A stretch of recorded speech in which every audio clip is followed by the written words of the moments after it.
अजय, जिस तरह के बयान सामने आ रहे हैं स्वामी प्रसाद मौर्य की तरफ से, उन पे कोई कार्रवाई नहीं होती समाजवादी पार्टी की तरफ से, समाजवादी पार्टी के नेता पल्ला झाड़ लेते हैं, लेकिन कह सकते हैं कि चुनावी मौसम में अभी तो बस शुरुआत है, अगले 9-10 महीनों में अभी बहुत कुछ ऐसा सामने आएगा। देखिए, यही स्वामी प्रसाद मौर्य की मोडस ऑपरेंडी है। जब से उन्होंने समाजवादी पार्टी का दामन थामा है, विधानसभा चुनाव खत्म होते हैं, चुनाव में खुद भी बुरी तरह हारते हैं, समाजवादी पार्टी की भी करारी हार होती है और उसके बाद लगातार कभी रामचरितमानस के नाम पे, कभी भगवान बुद्ध की प्रतिमाओं को सनातन देवी देवताओं से जोड़कर, तो कभी इस तरीके की टिप्पणी जो उन्होंने अब की है। इनकी मोडस ऑपरेंडी यही है कि किसी भी तरीके से जो वो दावा करते हैं कि पिछड़े वोटर उनके साथ है, पिछड़ों के एक बड़े हिस्से की बात करते हैं, उसको अपने संग कनेक्ट करने की कोशिश करते हैं।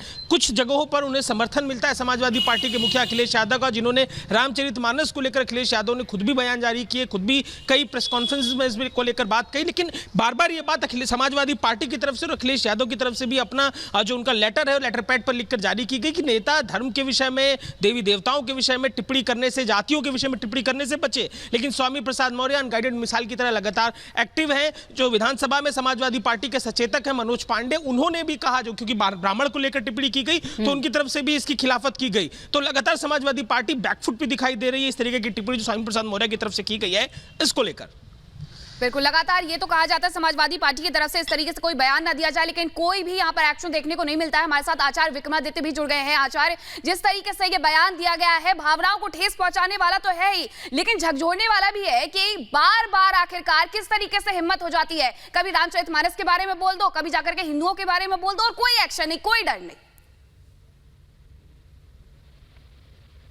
देखिए, आज जो इन्होंने बोला है ना स्वामी प्रसाद मौर्य, वैसे तो ये मैं तो कह रहा हूं कैंसर क्या कोरोना के मरीज है, इनका कोई इलाज है नहीं। और जो आज इन्होंने बोला है वो वास्तविक तौर पे तो अखिलेश यादव को भी गाली देती है। अखिलेश यादव भी हिंदू है ना, डिंपल यादव भी हिंदू है, समाजवादी भी हिंदू है, सारे यादव भी हिंदू है, भगवान कृष्ण भी हिंदू के अंतर्गत ही आते हैं, तो सारे हिंदू ही को गाली दे रहे हैं। कि क्या मतलब सारे हिंदू बैठी गाली खा रहे हैं क्या इनसे? कि समाजवादियों को खुद समझ में नहीं आ रहा है क्या कि सारे समाजवाद को गाली दे दी है? यानी केवल मुस्लिमों को तुष्टीकरण करने के लिए केवल क्या ये जो वास्तविक तौर पे आत्मघाती बयान दे रहे हैं, और इसका प्रताप ये होगा, इसका प्रभाव ये होने वाला है कि इसके कारण से ये खुद तो गिरेंगे, समाजवादियों को भी लेके गड्ढे में गिर जाएंगे। ये वास्तविक तौर पे समझ में आ गया है कि किस प्रकार की वो क्या होता है ना कि अनर्गल प्रलाप करते छाती पीटते कई बार ऐसी छाती पीट देते हैं जिससे अपने आप को चोट लग जाती है, अब स्वयं आघातित हो जाते हैं। तो यह स्वयं आघातित हो गए, इन्होंने हिंदुओं को गाली दी, अखिलेश यादव को गाली दे दी। भाई, अखिलेश यादव को, नेताजी को गाली दे दी, क्या वो भी गंदे हैं? आप सोचो खुद, क्या डिंपल यादव गंदी है? क्या मतलब, यानी सारे यादव गंदे हो गए, भगवान कृष्ण गंदे हो गए? क्या बोल रहे हैं, इनको समझ में नहीं आ रहा है। यानी सारी हिंदू जाति जिसके पूरे विश्व में सत्य धर्म सनातन कहा गया कि वो गंदे हो गए हैं, तो खुद क्या है भाई?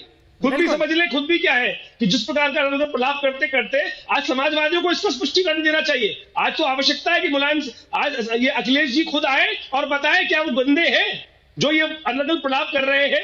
ब्राह्मणों को तो गाली देने का एक रिवाज है, ये चलता आया है, इन जैसे लोग देते रहते हैं और उससे ब्राह्मणों के चरित्र पे कोई प्रभाव नहीं पड़ने वाला है। लेकिन आज तो इन्होंने पूरे हिंदू समाज को गाली दे दी है, तो अखिलेश यादव को गाली दी है, डिंपल यादव को गाली दी है, समाजवादियों को गाली दी है, मुलायम सिंह को गाली दी है। लेकिन ये छोटा बयान नहीं है, उनकी समाजवादी पार्टी के लिए आत्मघाती साबित होगा या फिर नहीं, ये चुनाव बताएंगे। लेकिन पूरे के पूरे धर्म को धोखा बता रहे हैं स्वामी प्रसाद मौर्य, पूरे के पूरे धर्म को धोखा बता रहे हैं, इसलिए ये बयान हल्का नहीं हो सकता, इसको हल्के में नहीं लिया जा सकता। बहरहाल शुक्रिया आप सभी का हमारे साथ जुड़ने के लिए, तमाम जानकारी हमारे सहयोगी हमें दे रहे थे, उनका भी बहुत बहुत शुक्रिया हमारे साथ जुड़ने के लिए।